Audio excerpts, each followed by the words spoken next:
and see their faces. On the other day, I was praying while I was cleaning out my workout room and my closet and all that stuff. And I had a whole lot of stuff in my room, stuff that I haven't used for years. Coats and shirts and pants and shoes and hats and all kinds of stuff. And I was praying, Sister Debbie, about how to get the children to come back and how to fill the house of God like it used to be.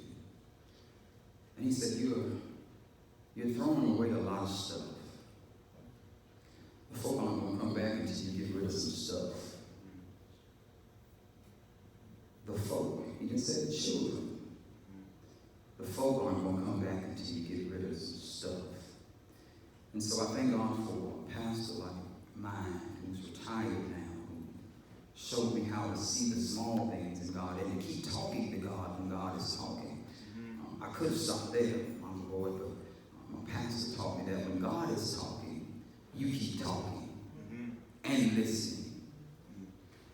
He said, if you would keep getting rid of stuff, I would keep putting stuff in you. Then I started thinking again, Joyce. He said, if you would keep taking your stuff out, y'all gonna hear it in a minute. Linda, he said, if you would keep taking your stuff out, I'll put.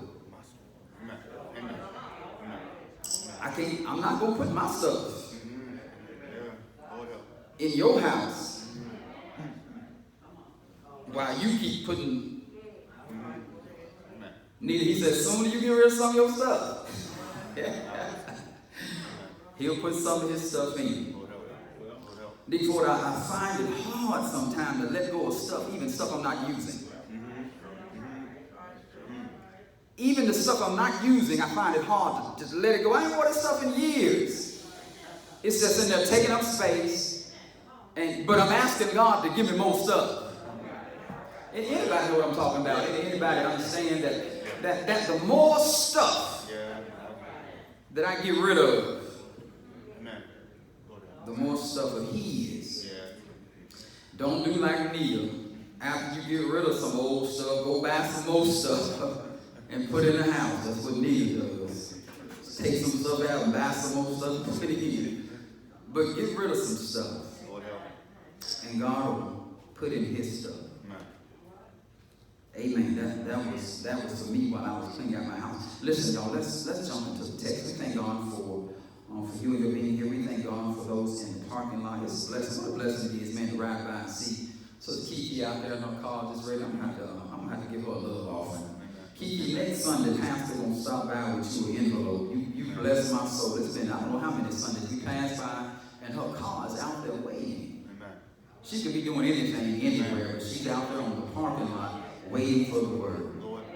It's a blessing to me. I thank God for her and the witness that she did. Listen, if you all will come with us to the gospel according to John, the 12th chapter. I want to read verses 1 through 3. You're hearing on this morning. I know you out there too, Brother Earl. You're supposed to be out there. You're supposed to be out there. You seasoned enough to know where to be. John, the 12th chapter, beginning at verse number 1. You want to read down to verse number 3. We thank you all again for the continual way that you all keep showing love to us. I'm still eating fresh corn that I ain't have to do no work for.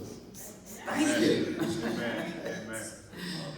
Amen. I know y'all work hard and Pastor get the blessing. I thank y'all for thinking enough of us. I'm going to bring them containers back one day. The faster you bring them back. Amen. I'm learning. I'm slow, but I'm learning. John, the 12th chapter, you on verse 1, reading down to verse 3. Is everyone there that wants to be there? Yeah. Amen. This is what you'll find. Yes. Then Jesus, John the 12th chapter, verse 1 through 3. Then Jesus, 6 days before the Passover came to Bethany, where Lazarus was, which had been dead, Amen.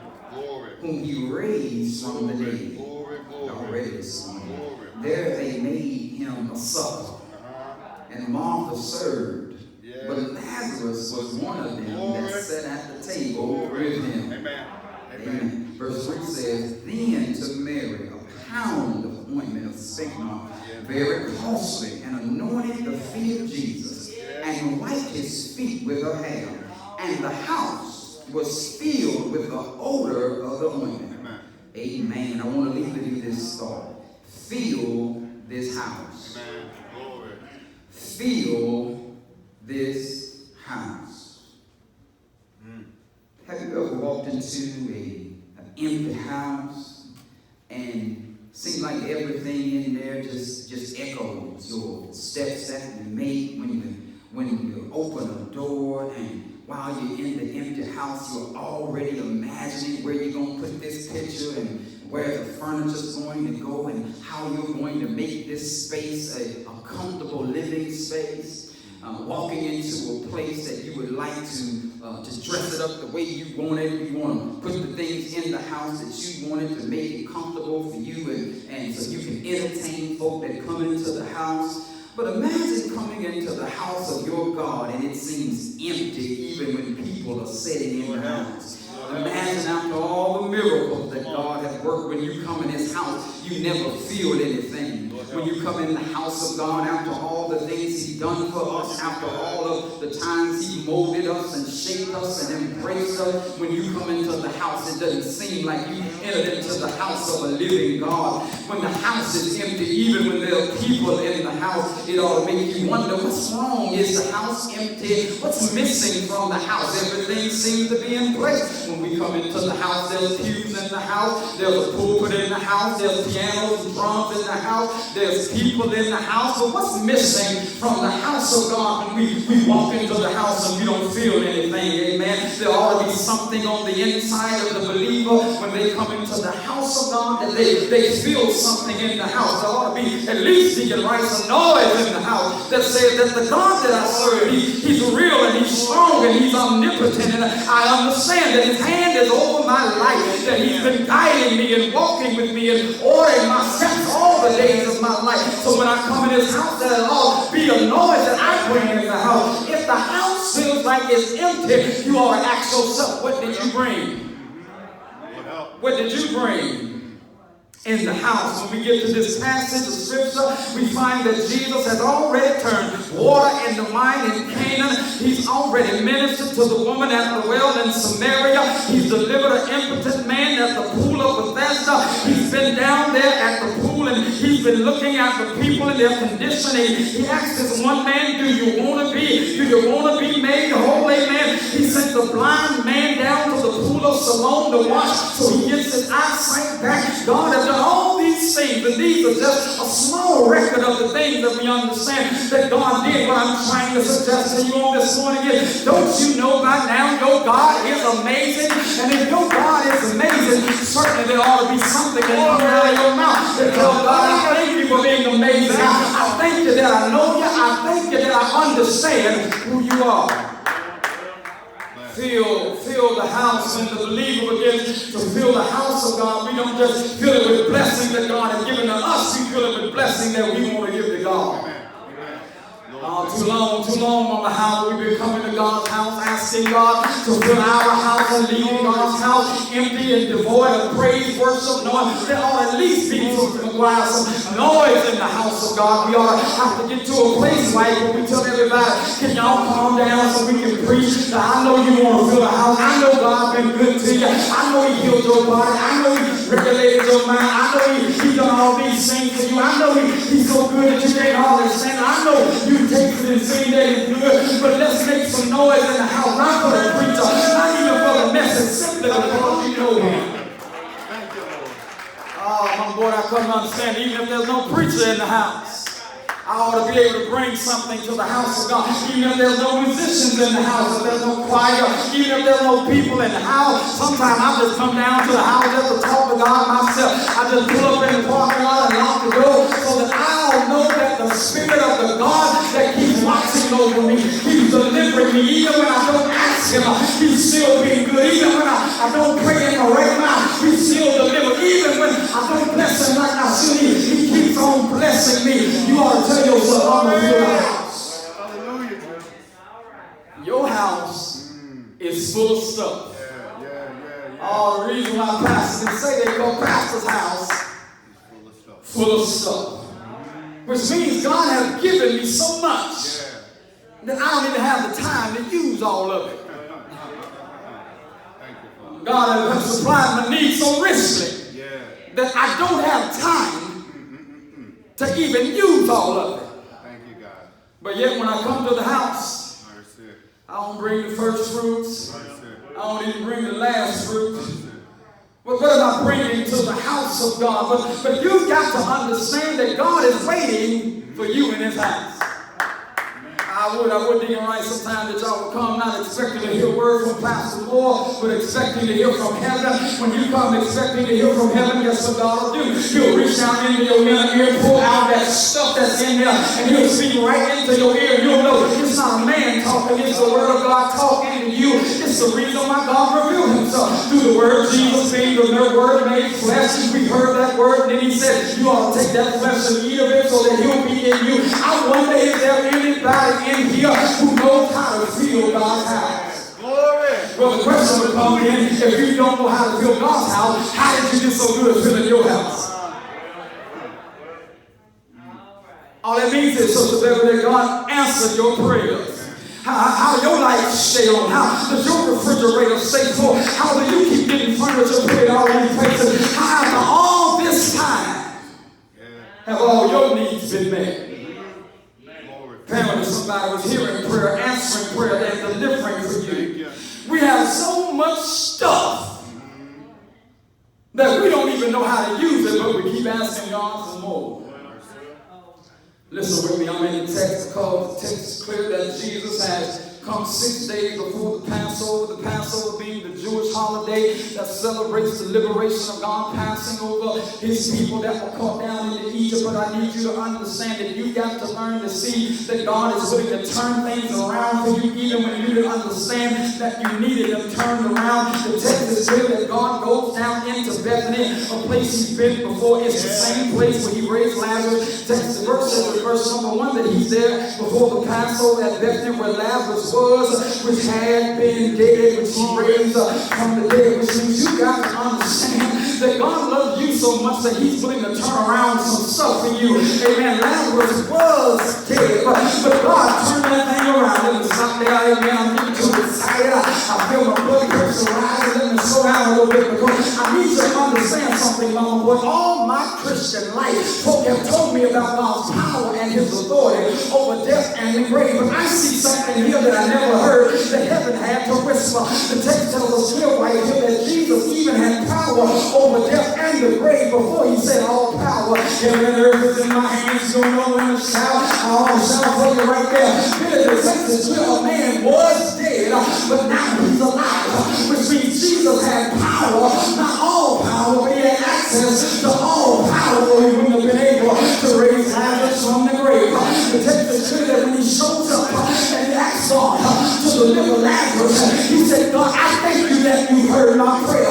Which means the man Jesus was connected to the power on high, and God on high delivered power to a man called Jesus. I wish you could shout right there. All I'm trying to tell you is this, that when you learn to pray, God will release power into your body that you ought to turn and release to somebody else. The problem is we take our power and do it just like we do that stuff. We put it in a house and never use it again. But Jesus showed everybody he didn't have all power here, but he had access to all power. You ought to shout because you got access to all power. You may not have all power now, but you got access. If you know there's power in the name of Jesus, you ought to tell yourself, today's the day that I'm going to feel God's house. Yes. Jesus shows up in Bethany 6 days before the Passover. They invited him to a meal, not just to celebrate the Passover, but told him they were kind of inviting him to celebrate his deliverance of Lazarus. The Synoptic Gospels doesn't talk about this in a strategic pattern, but some of the Gospels say, Joyce, that they're in the house of Simon the leper. Which is strange because Jesus healed Simon from leprosy, but they're still calling him by his used to be name. When you start to build the house of God, you ought to respond to the new name that God gives you. That I was Simon the leper, and God delivered me. I will not respond to being called Simon the leper. You will not respond to some of the stuff that you used to be called when God has delivered you from it. That's the reason why you ought to have sense enough to build the house of God. The record is clear. They're in the house of Simon the leper, but Mary's there, Martha's there. But what makes me excited is not that Lazarus, a dead man, is there, but the fact that Jesus is there, which means Jesus likes to visit. Oh, that he blessed. Oh, Jesus likes to visit. Oh, that he blessed. Came back to Bethany just to see how Lazarus was doing. And if I was Lazarus, there would be no place where I could stand. But Jesus would not be bigger than mine. But if Lazarus saw some of us are just like Lazarus. God could bless you. God could deliver you. God could fix your heart, fix your mind. And the best thing you can do is come to God's house and fill it with praise. But instead, it takes everything the preacher got just to get you to say amen.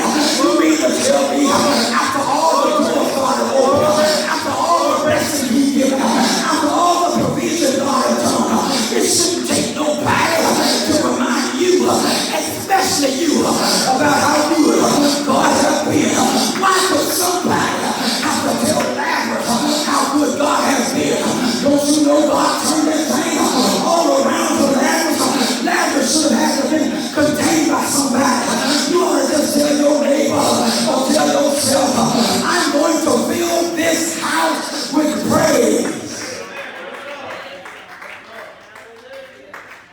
I could understand, Joyce, I could understand Martha them not admonishing God.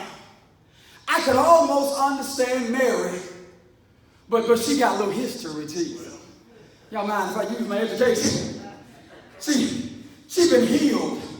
She's had demons released. God has removed some stuff from her. And she got history with Jesus. The reason I know she got history, according to me, is because of the place where she's sitting in the house. Everybody else is at tables with Jesus, but Mary's at his feet. And better when you get you some history with Jesus, you won't be worried about what's in the house as long as he's in the house. Martha is serving the table, doing a good job. She's bringing out the water. The rose is hot. She done took everybody in order, bringing it out. But Mary, sitting at the feet of Jesus. The record is that Martha gets disgruntled. She's upset with Mary because she's doing all the hard work. And they're just like, I got to preach every Sunday. I got to play the drum. I got to sing a song. I got to.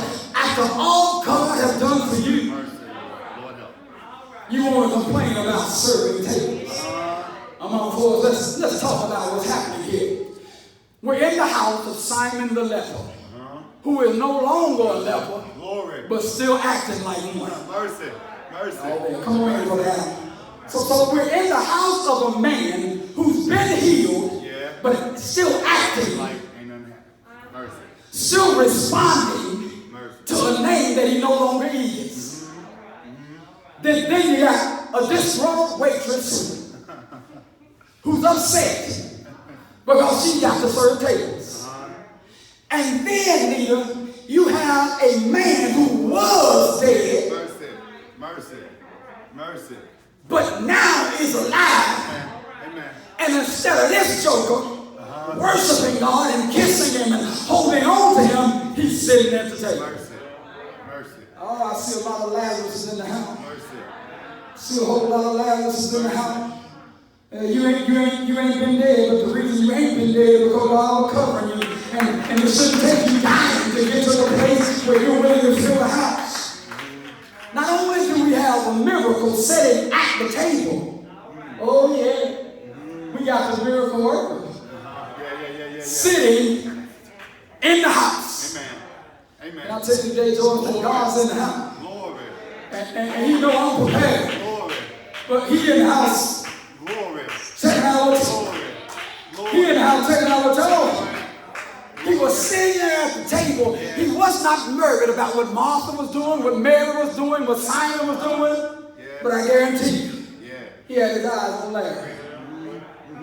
Listen to this. Lazarus is sitting at the table eating with Jesus.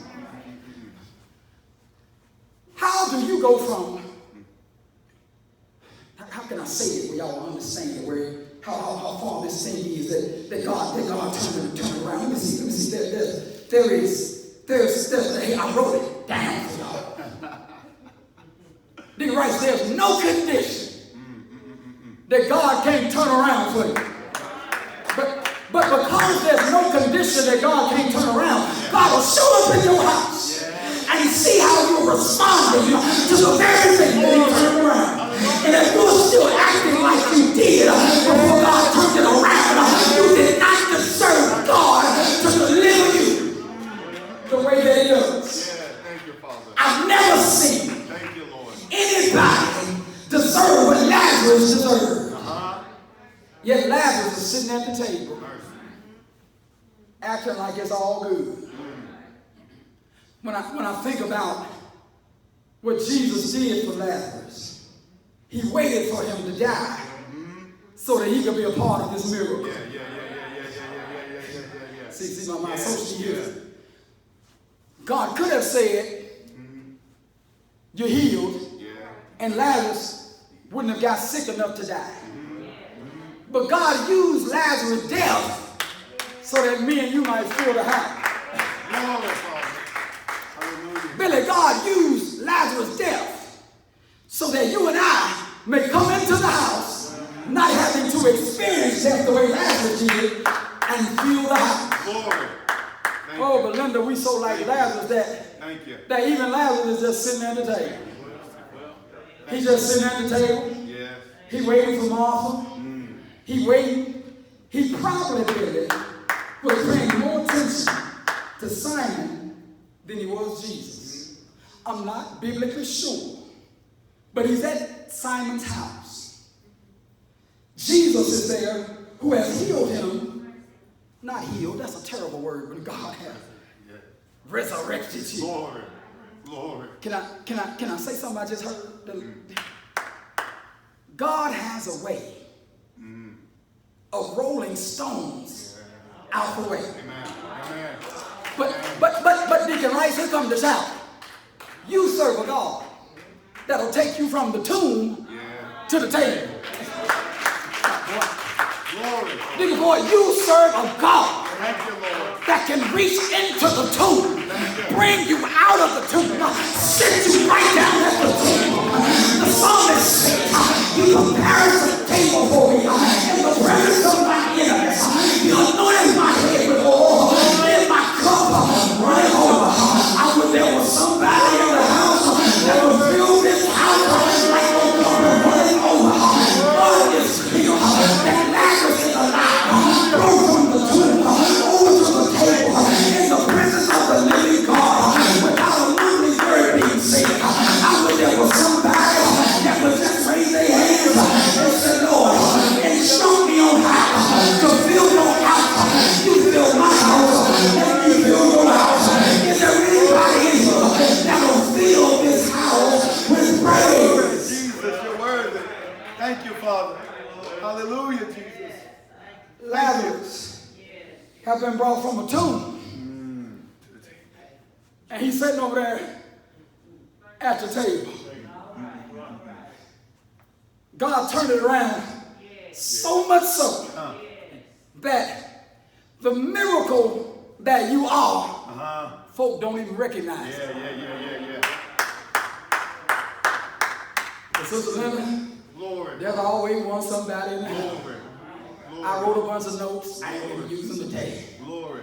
Wife, listen to this. The text is clear. Lazarus is at the house. Jesus at the house. Mary, Martha, Simon, they're all in the house. But there's a presence that's missing from the atmosphere. Miracles are happening. There's a living testimony of a miracle sitting at the table. But there's no aroma of worship in the house. There's no aroma of worship in the house. The house is stagnant because there's a frustrated server. The house is stagnant because there's a miracle worker in the house that has performed at least 3 miracles on 3 separate people. Simon's no longer a leper, although he's acting like one. Lazarus no longer dead, although he's quiet like he is. Mary's no longer Magdalene, but God changed everything about her. She's sitting in the house at the feet of Jesus, and she knows something that happens all the time. She knows that the atmosphere isn't conducive to the majesty of a maker. She understands that the atmosphere is not what it should be in the presence of the Almighty God. She understands that although it's not her job, although it's not her place, although she's not the one who has been raised from the dead, she understands that the atmosphere is not right. So what she does is she takes a faith and put it into motion. The Bible's clear. She goes to wherever she got herself. If she was at Simon's house, it means she had to go all the way back to her house. And can I pause right here and let you shout if you got something that's important to you, that's got value to you, you ought to take it and give it to the master. The Bible's clear that she took the oil, her expensive oil, and she brought it into the house and changed the atmosphere. The Bible says that she took a whole pound of expensive ointment and stop right there and use my theology. It's very clear that Mary did not need a whole pound. She could have used a pound and it would have changed the atmosphere. But she knows that God is rich and He does exceedingly and abundantly above all you can ask or think. I love the way Mary blesses God because she doesn't ask God for anything. She made up her mind that the day's going to be the day that she builds the house. God has already built the house with at least 3 miracles. And she said, how can I sit at the feet of my God and not give Him the best thing that I have? She runs to a house on her oil. She gets the whole thing, brings it back, blesses it, and rubs it on Jesus' feet. Then uses her lame hair to run it on His feet. And now you understand that the whole atmosphere of the house is now changed. The Bible says that now people begin to talk. When the aroma went up in the air, folks started criticizing, folks started critiquing. But what Mary does is, they didn't know, never mind. She kept on using what was valuable to her, what was valuable to her. Is there anybody in here that God has given you something valuable?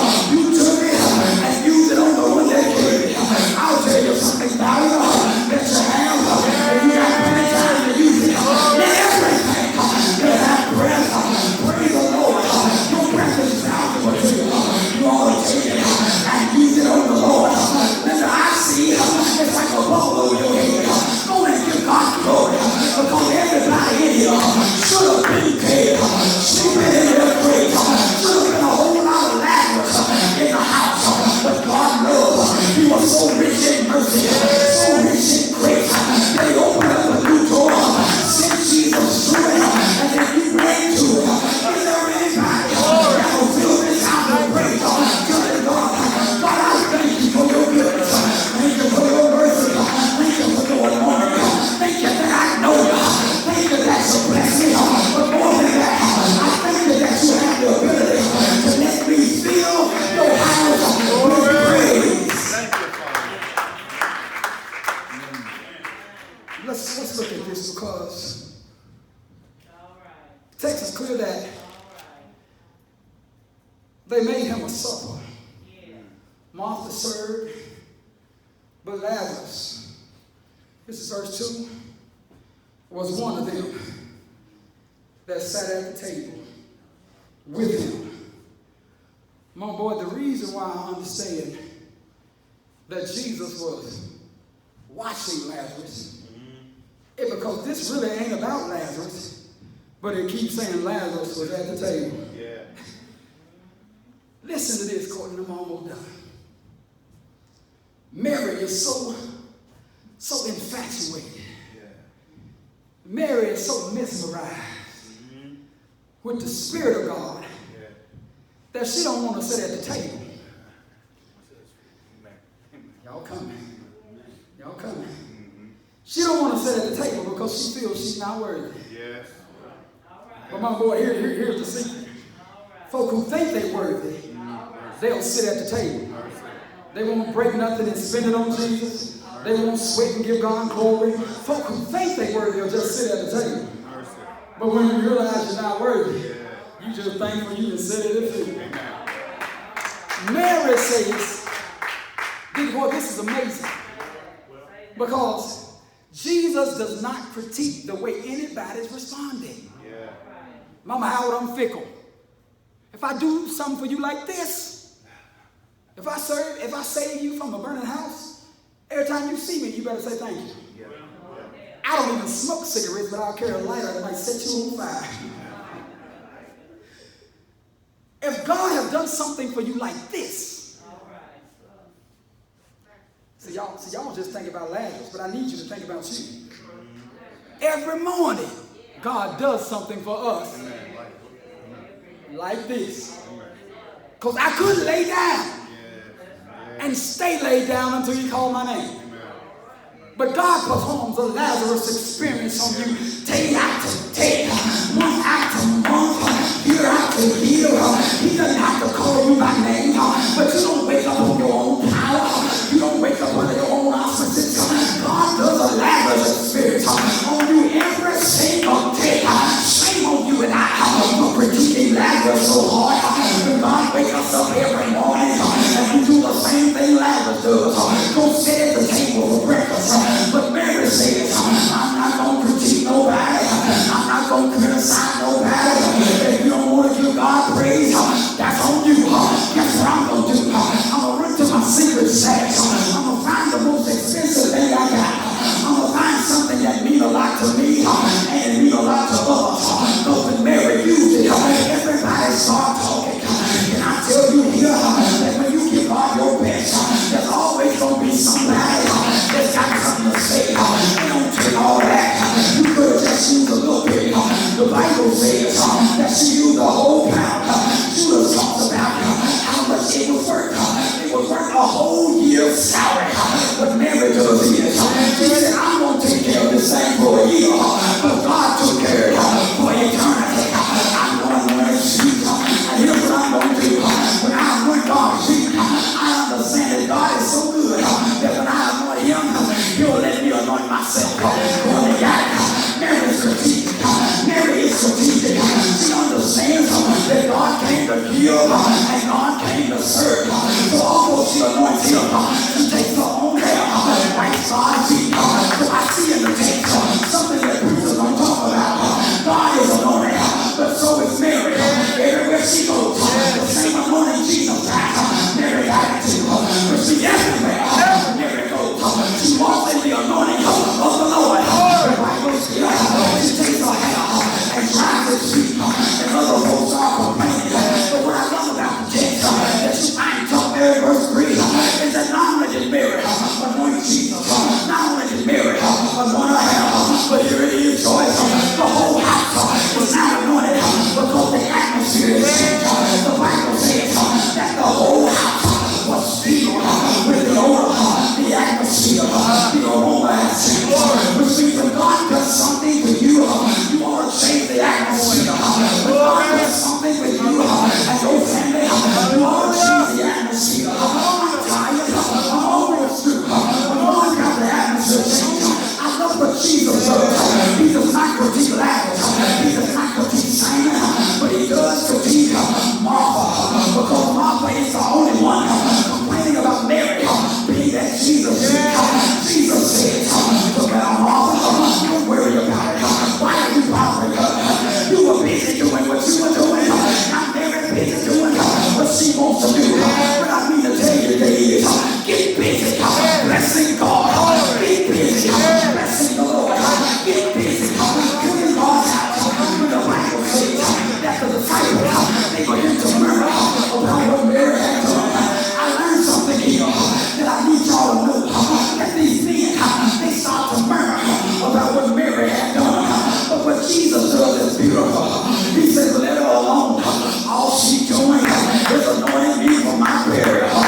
money.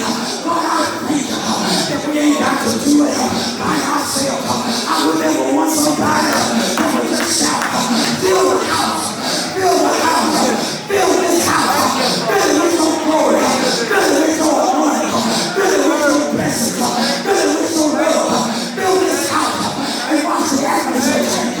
Go and tell somebody, the house is filled. Glory, Father. Glory. Mary Glory. says, sitting at his feet, or get me a seat at the table. Which way do you point to glory? Sitting at his feet gives me a place.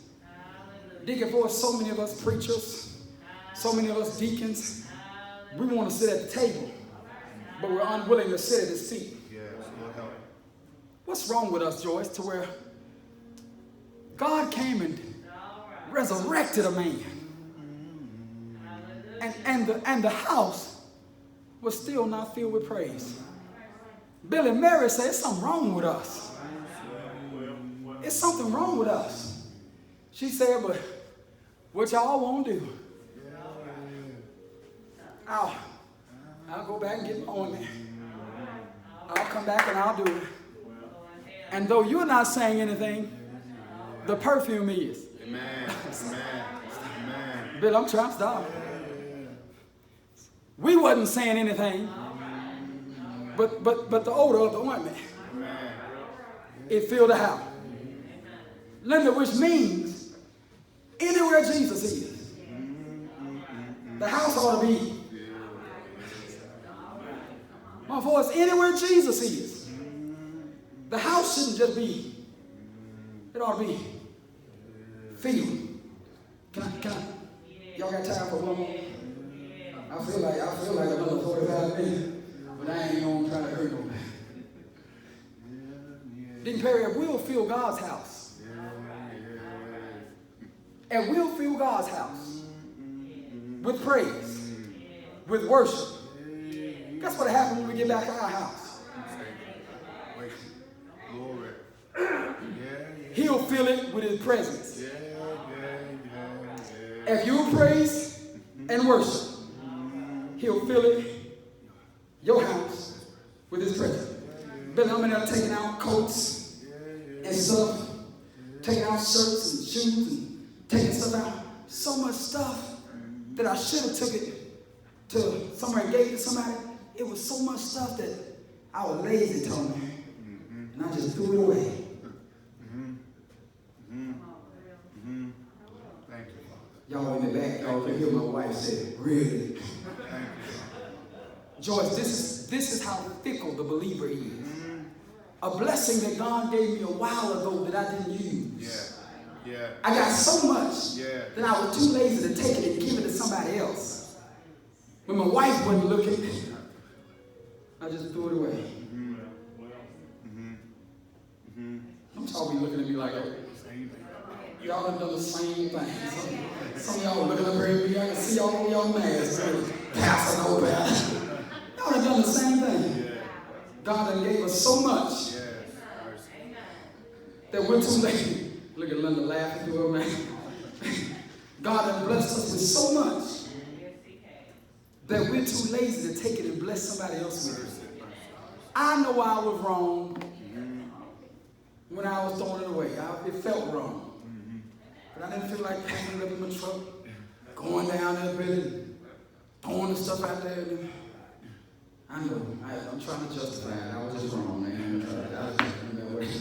It's wrong, being right. So I try to justify it. My boy, they got where the people will come get it out the back of your truck. I'm sorry, Lord. I'm sorry. Mary takes the best of what she has. It's a year's salary. And she anoints the feet of Jesus with it. Joyce, she could have used an ounce. It would have still filled the room. She could have used 1 ounce. She did a whole pound. See, y'all got part of it. Let me give you the front. Joyce, the front is that even though Mary was Magdalene, that God blessed her to have a pound. Amen. Amen. Amen. Yeah. Even though she had been living Magdalene style, God still provided for her to have a pound of expensive, which means God can use. Yeah. Yes, he can. He can use a Magdalene to anoint him eternally. Yes. Yes. Yes. Joyce said, men start fussing. Why was this used? They ain't got nothing, but they fussing about what somebody else used. And Jesus said, leave her alone. Yeah. Leave her alone. She's done this for my burial. Deacon Perry, why is Lazarus so empty? Why is he so empty? Why is his sister the one admonishing God? Mary wasn't raised. Mary wasn't brought from the tomb to the table. It was Lazarus. I'm here to stop. The last thing to say, I'm stopping. I hope you can hear this. If you missed everything else, hear this. God can bless you so richly. He can bless you so richly that you can't even express gratitude for it.